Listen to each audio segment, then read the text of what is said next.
gazelles, aujourd'hui on se retrouve pour une petite vidéo sur la préparation du henné. Alors ça va être relativement court parce qu'il n'y en a pas pour très longtemps.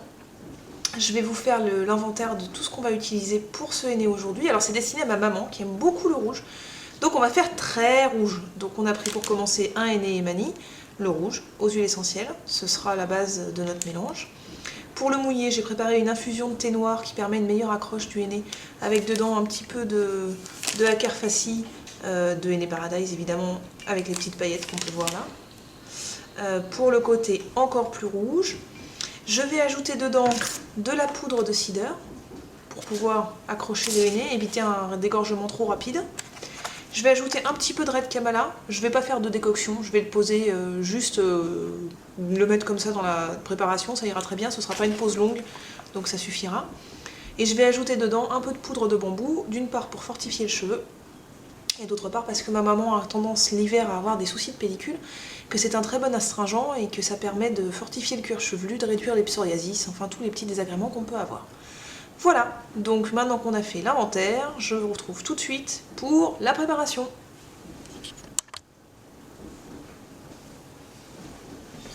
Alors c'est parti. On va commencer par mettre le henné rouge. Il y a à peu près 50 grammes. À quelque chose près, là les cheveux courts, j'en mets pas beaucoup, c'est pas nécessaire. Après ça gâche.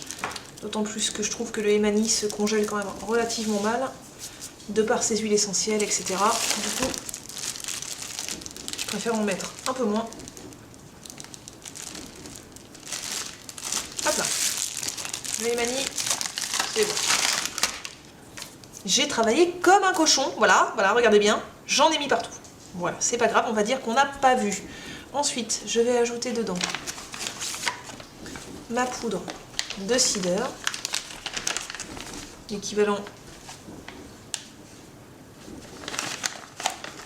d'une cuillère à soupe. Pas besoin d'en mettre trop non plus. Par contre, on pourra insister avec sur le shampoing. Je vais mettre pareil l'équivalent d'une cuillère à soupe de Red Kamala.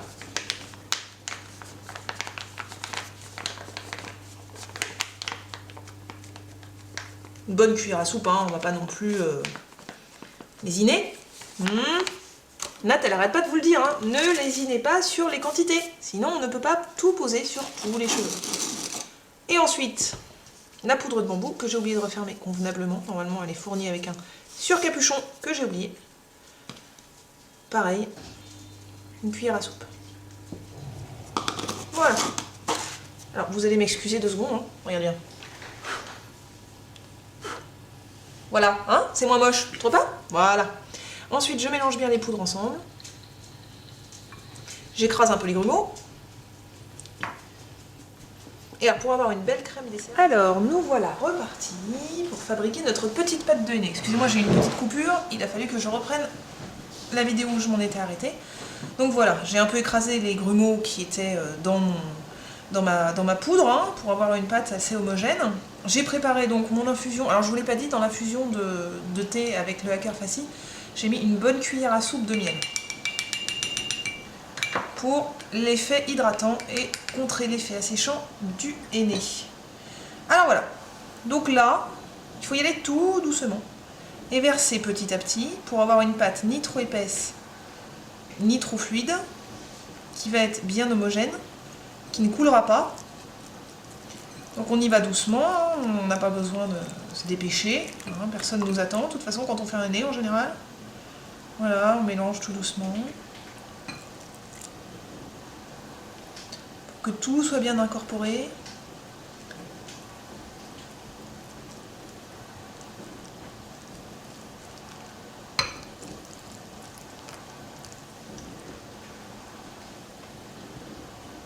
Voilà. On y va tout doucement.